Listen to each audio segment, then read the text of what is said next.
Hello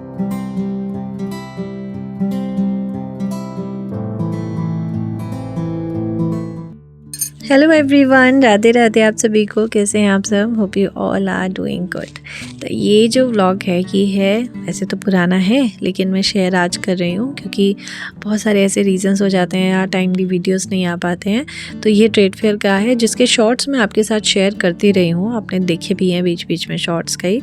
तो उसी से रिलेटेड आज ये कंप्लीट व्लॉग है कि इस बार जो प्रगति मैदान देखा, यानी कि जिसको हम प्रगति मैदान के नाम से जानते थे, अब वो भारत मंडपम के नाम से है। और कितने मतलब हॉल्स चेंज हो चुके हैं, कितना मतलब पूरा जो आर्किटेक्चर है पूरा चेंज हो चुका है। मतलब इतना सुंदर लग रहा था, इतना अच्छा लग रहा था और इतना ह्यूज हो गया है। कम से कम आई थिंक 14 हॉल्स हैं उसमें, जिसमें से हम शायद 3 या 4 घूम पाए थे एक दिन में। मतलब मुझे ऐसा लगता है कि अगर आपको पूरा ट्रेड फेयर घूमना है तो आपको लगातार 3-4 दिन आना पड़ेगा, तभी आप पूरा घूम सकते हैं। बहुत इन्जॉयमेंट चल रहा था, बहुत लोग मस्ती कर रहे थे। आप देख सकते हैं जैसा व्लॉग में कनिष्क जो है वो उसके पास वो गन थी जिससे बबल्स निकलते हैं, तो वो बाकी जो लोग डांस कर रहे थे ना, अननोन लोग, मतलब हम किसी को भी नहीं जानते इनमें से, उनके ऊपर बबल्स वो गन से छोड़ रहा था। वो लोग बहुत इन्जॉय कर रहे थे। तो वैसे हमारा प्लान ट्रेड फेयर का नहीं था, हम लोगों ने प्लान करा था कि हम कनिष्क को साइंस म्यूज़ियम घुमा के लाएंगे। और स्पेशली इसके लिए मैंने और हस्बैंड ने, हम दोनों ने एक दिन की छुट्टी करी, क्योंकि एक दिन की छुट्टी बहुत मुश्किल हो जाती है। यही होता है जब पेरेंट्स दोनों वर्किंग हों और बच्चे के लिए जब टाइम निकालने की बात होती है ना, तो एक छुट्टी मतलब बहुत वो लगता है कि यार कैसे मैनेज होगा। अभी होता यही है कि जैसे जॉब है, वहाँ भी चलो छुट्टी मुश्किल ही मिलती है, लेकिन अपने काम में और मुश्किल होती है। सबको लगता है कि बहुत कन्वीनियंट है कि आपका खुद का काम है तो आप जब मर्जी छुट्टी ले सकते हैं, लेकिन ऐसा नहीं होता है। हाँ, एक आध घंटा चीज़ें एडजस्ट हो जाती हैं, लेकिन अपने काम में आप छुट्टी नहीं ले सकते। ये चीज़ें मैं इसलिए डिस्कस कर रही हूँ क्योंकि मैंने जॉब भी करी है और मैंने अभी जो कर रही हूँ मैं अपना काम भी कर रही हूँ, तो दोनों चीज़ें करी हैं। दोनों चीज़ को जब मैं कंपैरिजन करती हूँ तो मुझे हमेशा ये लगता है कि यार जब जॉब में थे ना तो छुट्टी लेना आसान था, एक आध दिन की हम जैसे आपस में सब एडजस्ट करके ऐसे ले सकते थे। लेकिन जब आपका काम होता है, जब आप किसी बिज़नेस फील्ड में हो या जैसे टीचिंग लाइन में हो, एजुकेशन फील्ड में हो, तो यहाँ पे छुट्टी लेना बहुत मुश्किल है, क्योंकि एक पूरे इंस्टीट्यूशन की ज़िम्मेदारी आपके ऊपर होती है, बहुत सारे बच्चों की ज़िम्मेदारी आपके ऊपर है, एग्ज़ामिनेशंस की ज़िम्मेदारी आपके ऊपर होती है, रिज़ल्ट्स की ज़िम्मेदारी होती है। तो ये इतनी सारी चीज़ें जब हम देखते हैं तो इनको देख के लगता है कि कैसे कैसे एडजस्ट करना पड़ता है यार। तो हम लेकर आए थे कनिष्क को फाइनली ट्रेड फेयर, क्योंकि साइंस म्यूज़ियम का प्लान था, लेकिन लगा कि वहाँ तो 1 घंटे घूम के सब कुछ देख लेगा, 1-1.5 घंटे में पूरा साइंस म्यूज़ियम घूम लेते हैं, उसके बाद क्या करेंगे। फिर जब हमें पता ही नहीं था कि ट्रेड फेयर लगा हुआ है, सही बताएं तो हमें बिल्कुल भी दिमाग में नहीं था, और ये लास्ट डे था। जब हम घर से निकले हैं तो सडनली पता नहीं कहाँ से दिमाग में आया कि इस टाइम पे ट्रेड फेयर भी तो लगता है। फिर पता लगा कि 27th लास्ट डे था जिस दिन ट्रेड फेयर लगा था, तो उस दिन हम लेके गए। बहुत मस्ती किया इसने ट्रेड फेयर में। हमें लगा था कि ये बोर हो जाएगा, क्योंकि वहाँ तो सारा शॉपिंग वगैरह का चीज़ें होती हैं, तो ऐसा ना हो कि ये बिल्कुल पक जाए वहाँ पे और हम लोग भी परेशान हो जाएं और थक हार के हम वापस आ जाएं। लेकिन ऐसा नहीं था, बहुत ओपन स्पेस था, जबकि लग रहा था लास्ट डे है, बहुत भीड़ होगी। किसी किसी हॉल में भीड़ थी, बट कोई हॉल जो थे वो काफ़ी मतलब स्पेस था, खाली तो कोई भी नहीं था, मतलब लग रहा था कि हाँ स्पेस है। शॉपिंग पर्पस से जगह बहुत अच्छी है भाई। तुम्हारे पास अच्छा खासा बजट होना चाहिए ट्रेड फेयर घूमने के लिए। 8-10 हज़ार रुपये जेब में है, आप जाओ, खूब शॉपिंग करो, खूब खरीदो। लेकिन जब बजट बहुत लिमिटेड होते हैं ना, तो चीज़ें सोचनी पड़ती हैं। और वैसे भी 27 तारीख एंड ऑफ द मंथ, जो बहुत सोच समझ के चीज़ें खर्च करनी पड़ती हैं। अच्छा, इस बार क्या था कि फूड स्टॉल जो थे ये अलग से लगे हुए थे। मैंने ज़्यादातर जब भी मैं पहले आई हूँ ना, तो ऐसे अलग से लगे नहीं देखे। जैसे कोई पर्टिकुलर राजस्थान का पूरा हॉल है तो वहाँ पे राजस्थानी फूड मिलता है, असम का हॉल है तो वहाँ असम के फूड मिलते हैं। तो पहले ऐसे होता था, लेकिन इस बार हमने देखा कि फ़ूड स्टॉल बिल्कुल अलग थे और हर स्टेट का था यहाँ पे। एक यहाँ था, एक इसके बगल में भी था और आगे भी था, मतलब बहुत बड़ा। सिर्फ इतना ही नहीं है, हमें यही गलती लगी थी, हमें लगा बस इतना ही फ़ूड स्टॉल है, लेकिन इतना ही नहीं था। इसके साइड में एक और था और इसके आगे और चले जाओगे तो वहाँ नीचे बैठ के खाने की व्यवस्था बहुत अच्छी थी। ग्रीन कारपेट्स उन्होंने बिछाए हुए थे, बहुत आराम से आप आराम से बैठ के खा सकते हो।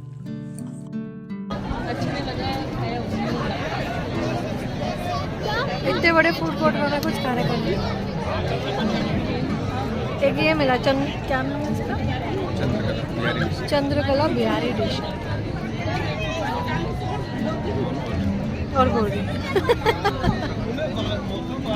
लाइक सीरियसली यार, इतने बड़े फूड स्टॉल जहाँ पे हर स्टेट का खाना मिल रहा था, लेकिन यहाँ पे हमारे लायक कुछ भी नहीं था। कुछ एक्चुअली कुछ जो मिल भी रहा था ना, तो वो ऐसी जगह से मिल रहा था जहाँ पे नॉनवेज भी मिल रहा है बगल में, बिल्कुल मतलब साइड में एग भी है, नॉनवेज भी है, फ़िश मिल रही हैं, मतलब ये सब चीज़ें मिल रही थी। तो ये सब देख के ना बिल्कुल इच्छा ख़त्म हो गई थी। लेकिन एक पार्ट अच्छा था कि हम लोग घर से खाना लेकर आए थे, क्योंकि मेरी आदत है भाई, मैं चाहे हम मॉर्निंग में वृंदावन के लिए निकले, चाहे हम 5 बजे निकले, मैं कभी भी बाहर के खाने पे ट्रस्ट इन द सेंस कि मुझे ये नहीं होता कि मिलेगा या नहीं मिलेगा, और मिलेगा तो क्या मिलेगा, क्या वो मतलब होगा खाने लायक। तो इसलिए मैं कभी भी ना बाहर एकदम से ऐसे ट्रस्ट नहीं करती। तो मैं घर से हमेशा लेके जाती हूँ, चाहे 4 पराठे बांध के ले जाऊँ, लेकिन लेके जाऊँगी कुछ भी घर से ही। मैं बाहर कहीं भी कुछ भी खाने में मैं बिलीव अब नहीं करती। पहले तो खा भी लेते थे, लेकिन अब तो बिल्कुल भी नहीं, क्योंकि जो कुछ था वो अनियन गार्लिक, ऑब्वियसली भाई सब लोग की चॉइसेस होती हैं। हम लोग भी मतलब उसी फेज़ से आए हैं। हम लोग भी जब बाहर मिलता था सब चीज़ खाते थे पीते थे, लेकिन अभी चीज़ें बहुत रिस्ट्रिक्टेड हैं। और जब हम ये वाले हॉल में आए थे तो यहाँ पे एक ड्राइंग कंपटीशन चल रहा था, तो बहुत सारे बच्चे यहाँ पे ड्राइंग कंपटीशन कर रहे थे। ये कुछ एक्चुअली ये था कुछ बैंक से रिलेटेड कुछ जगह थी, टैक्स वगैरह का कुछ ये पूरा बना हुआ था। तो वहाँ पे बच्चे बहुत सारी पेंटिंग्स कर रहे थे। तो कनिष्ठ ने बोला मम्मा मैं भी करूँगा। मैंने कहा ठीक है। वहाँ से शीट लो, रजिस्ट्रेशन करवाया, बिठा दिया। और जब ये बना रहा था तो मैंने कहा यार तुम क्या बना रहे हो, ये तुम लिख रहे हो, ये साइंस कंपटीशन नहीं है, ये पेंटिंग कंपटीशन है बेटा, कुछ अच्छी सी बनाओ। But as you all know कि इसको सिर्फ अगर कुछ बनाना है तो प्लैनेट्स बनाने हैं, स्पेस बनाना है, गैलेक्सीज बनानी है, स्टार्स बनाने हैं, एस्ट्रॉइड्स बनाने हैं, इसको बस यही सब चाहिए। तो वही इसने ड्राइंग बनाई और काफ़ी देर उसके बाद रिज़ल्ट जो था वो 20 मिनट्स में अनाउंस था। वैसे हम लोग सोच रहे थे कि चल लेते हैं, क्योंकि इसने जो बनाया है ना ये कुछ नहीं आएगा, इसने बस गचड़ पचड़ सी बना दी है। अब पता नहीं उनको पसंद आया नहीं आए, क्योंकि पेंटिंग मतलब कुछ अच्छे से फ्लावर्स बनाओ, कुछ नदी पहाड़, मतलब ये सब चीज़ें, लेकिन पता नहीं उनको अच्छा लगा और फाइनली इसको प्राइज़ मिल गया।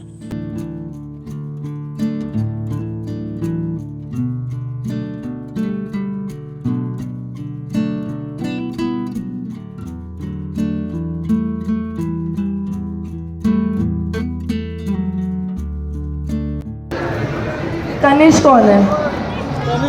वो भी नहीं है। आप आ जाओ फिर, गिफ्ट नहीं लेना। याद की है, याद की है, याद की है ना?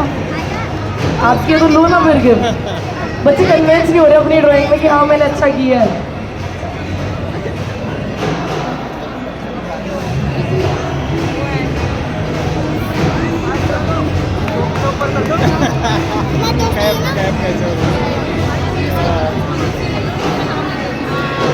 बाकी सर्टिफिकेट मुस्कान दीदी से ले लो बच्चों जाकर, जो सेलेक्टर है उन्हीं। तो फिर आगे चल के कनिष्ठ ने बोला कि मुझे तो साइंस म्यूज़ियम जाना है, वहाँ तो आप लेके ही नहीं गए। तो हमने ये वाला जो हॉल था ना, जहाँ पे आप देख सकते हैं ये पहाड़ वगैरह बने हुए हैं, यहाँ पे ब्रिजेस बने हुए हैं और बहुत सारे क्रिस्टल्स वगैरह आगे अभी आपको दिखेंगे ब्लॉग में। तो हमने ये बोला कि अब हम साइंस म्यूज़ियम के अंदर एंटर हो गए हैं।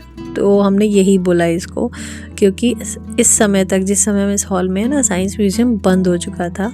क्योंकि ऑब्वियसली हम अगर ट्रेड फेयर आए हैं तो बहुत टाइम लगता है यहाँ पे घूमने में। तो इसको हमने यही साइंस म्यूज़ियम बोल के पूरा घुमा दिया कि अभी इसमें बहुत कुछ दिखेगा आपको।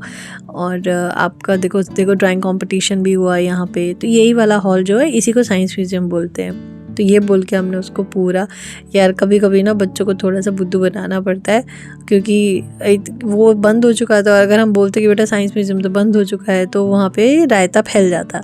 तो रायता को समेटने के लिए हमने यही सोचा कि इसको साइंस म्यूज़ियम बोल के इसको पूरा हॉल हम ये दिखा देते हैं। और ये काफ़ी अच्छा था, मतलब यहाँ पे ना एक्चुअली बड़े बड़े जो प्रोजेक्ट्स होते हैं ना उनके बारे में बताया हुआ था। तो काफ़ी इंटरेस्टिंग था ये वाला हॉल भी, एजुकेशनल था, बहुत समझने वाली चीज़ें थी ये, उसमें ख़रीदने वाला कुछ नहीं था, बस थोड़ा सा बड़े प्रोजेक्ट्स के बारे में आपको डिटेलिंग दी हुई थी।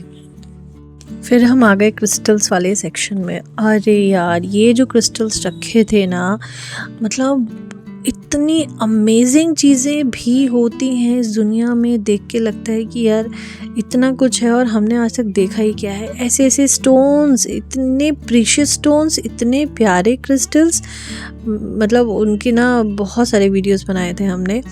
और ये कुछ यहाँ पे जो आर्ट एंड क्राफ्ट से रिलेटेड चीज़ें थी। और ये अलग अलग हॉल यहाँ पे स्टार्ट हो गए थे। और शॉपिंग मटेरियल तो भाई बहुत है। और सबसे बड़ी बात है ना, काफ़ी ओरिजिनल चीज़ें हैं, जैसे एकदम कॉटन ले रहे हो तो वो भी ओरिजिनल है। अभी जैसे मैंने यहाँ पे ना एक स्टॉल मुझे बहुत अच्छा लगा था, तो मैंने ना स्टॉल पता करा था, बट भाई जो ओरिजिनल स्टॉल जो हम नॉर्मल मार्केट से हम 150 का, 200 का, 250 का मैक्सिमम इतने में ले आते हैं, तो उसका स्टार्टिंग 900 से था। तो वहाँ मुझे लगा बाप रे इतनी महंगाई में रहने दो। यहाँ पे ना फॉसिल्स हैं, ये जो आप देख रहे हैं ना सामने, ये बहुत पुराने पुराने फॉसिल्स रखे हुए हैं, बहुत पुराने रॉक्स हैं। और किसी डायनासोर का ओरिजिनल जॉ था यहाँ पे। तो ये सब चीज़ें थी। यहाँ से बाहर अगर आप देखेंगे ना, तो यहाँ पे जैसे ये परफॉर्मेंस वाले जो एरिया होते हैं ना, तो ऐसे 2 बने हुए हैं इस बार। यूजुअली हम जो पहले देखते थे वो एक था, यहाँ पे 2 थे। और हो सकता है आगे और भी हों, जो मेरी नज़रों के सामने था जितना, वो मुझे 2 दिखाई दे रहे थे। तो हो सकता है वहाँ पे और भी हो सकते हैं। तो अब जैसे हम अब एंटर कर रहे थे राजस्थान वाले में, तो यहाँ पे सिर्फ ना शॉपिंग मटेरियल है, मतलब खाने पीने का नहीं होता यहाँ पे। बस हाँ, कुछ अगर आप जैसे ख़रीदना चाहो, जैसे पिकल है, पापड़ है, ये सब चीज़ें मिलती हैं। अदरवाइज़ ये पूरा शॉपिंग के लिए था पूरा। और बट बहुत एक्सपेंसिव चीज़ें। सब लोग बोलते हैं ना कि लास्ट डे पे सस्ता हो जाता है, ऐसा कुछ भी नहीं था। लास्ट डे पे भी चीज़ें इक्वली महंगी थी। मतलब मुझे लगता है 100, 150 का, 100, 200 का ज़्यादा से ज़्यादा फ़र्क होगा, इससे ज़्यादा कोई फ़र्क नहीं था। सब चीज़ें अच्छी खासी कॉस्टली थी। बल्कि ये जो पर्टिकुलर जो स्टेट्स वाले थे ना, छोटे छोटे जो बने हुए थे हॉल्स, इनमें तो अच्छी खासी भीड़ भी थी, कॉस्टली भी बहुत था। एक बैग मुझे पसंद आया था, वो कपड़े का ही बैग था, बट वो बहुत बहुत प्रिटी था। मुझे था कि अगर 500-600 तक का भी होगा ना तो मैं परचेज़ कर लूँगी, लेकिन उसकी कॉस्टिंग थी 1500, तो वो मैंने नहीं लिया। एक स्टॉल पसंद आया जिसकी कॉस्टिंग थी 900, मैंने वो भी नहीं लिया। तो हमने लिया क्या यहाँ पे, सही बताएं तो हम कनिष्क को घुमाने लाए थे। तो जो कनिष्क को पसंद आया, कि उसको कोई टॉय पसंद आया या बबल्स वाली गन थी उसको वो पसंद आई, या मतलब इस तरह की चीज़ें जो उसको पसंद आई, उसने प्राइज़ भी जीत लिया। तो उसके लिए दिन उसी का था, उसी के लिए हमने छुट्टी करी थी। तो मुझे यही था कि मुझे जो दिलाना है इसको दिलाना है, बस मुझे को ऐसा अलग से कुछ भी नहीं, अपने लिए तो कुछ लेना ही नहीं था। मुझे अपनी ऐसी कोई चॉइस नहीं थी, जो थी लेकिन वो एक्सपेंसिव बहुत था, तो वो भी मैंने छोड़ दिया था। तो बस मैंने पिकल्स वगैरह यहाँ से लिए थे, क्योंकि यहाँ पे राजस्थानी स्टॉल है ना, राजस्थान के नींबू के अचार बहुत अच्छे लगते हैं मुझे। तो जब भी मैं राजस्थान के स्टॉल में अगर कभी भी मैं ट्रेड फेयर आती हूँ तो यहाँ से पिकल ज़रूर लेकर आती हूँ। तो यहाँ पे आप देख सकते हैं ये सब चीज़ें आसाम वाले में थी। एक बच्चे ने सारा गिरा दिया था, अगर आपने देखा होगा, पूरा उसका सामान गिरा दिया था। तो यहाँ पे बड़ी ज़ोर शोर से शॉपिंग चल रही थी। ये जितनी भी ज्वेलरीज थी ना, ये सारी, कुछ उसमें ऑक्सीडाइज ज्वेलरी थी, कोई राजस्थानी ज्वेलरी थी, अलग अलग तरह की ज्वेलरी थी यहाँ पे। तो ज्वेलरी वगैरह मैं ज़्यादा पहनती नहीं हूँ, तो उसमें मेरा कोई इंटरेस्ट भी नहीं है। तो और बाहर से जब हम बाहर की तरफ गए सारे हॉल से, तो ये जो सेंटर में बना हुआ है ना, ये मेन मंडपम ये है, जो आपको दिख रहा है अभी। तो वहाँ तक हस्बैंड गए थे, वहाँ तक मैं तो नहीं गई थी, बस वो थोड़ा सा वीडियो कैप्चर करके ले आए थे। बट अच्छा खासा स्पेस है यार, मतलब बच्चों के घूमने के लिए, दौड़ने भागने के लिए, बैठने के लिए, पूरा दिन बिता सकते हो आप यहाँ पे। बहुत अच्छा, बहुत स्पेशियस है। हर जगह भीड़ नहीं है, भीड़ आपको मेन जगह मिलेगी, बाकी जगह काफ़ी खाली खाली सा है और बहुत अच्छा है। तो जैसे ही आप हॉल से निकलेंगे तो यहाँ पे इस तरह के ना फाउंटेन शोज़ हैं, ये चलते रहते हैं। और ये फाउंटेन शो मेरे ख्याल से हम रात तक तो रुके नहीं थे, हम लोग 5:30 बजे निकल गए थे। लेकिन ये फाउंटेन शोज़ बहुत अच्छे लगते होंगे डेफिनेटली, रात को जब लाइट्स वगैरह होती होंगी ना ऑन, तो ये बहुत सुंदर लगता होगा। और ये बहुत ऊंचे ऊंचे फाउंटेन्स जाते हैं, मतलब बहुत प्यारी जगह है यहाँ पे। बच्चे इंजॉय करते हैं, जहाँ तक मैंने देखा बच्चे खूब इंजॉय कर रहे थे। पहले मुझे लग रहा था कि बच्चे बोर हो जाएंगे, लेकिन ऐसा बिल्कुल नहीं था। बच्चों ने खूब इंजॉय किया, मतलब कनिष्क ने बहुत इंजॉय किया वहाँ पे। बल्कि थक गए थे हम लोग पूरी तरह से, पैर टूट गए थे, क्योंकि एक से दूसरा हॉल बहुत डिस्टेंस पर है। बट स्टिल उसने इंजॉय करा। बस हमें बच्चे इंजॉय कर ले यार, हमें क्या चाहिए। तो ये थी आज की video. Hope you like this. पसंद आए तो do like, share and subscribe. मैं बोलूँगी आपको नेक्स्ट वीडियो में। तब तक के लिए राधे राधे, गुड बाय।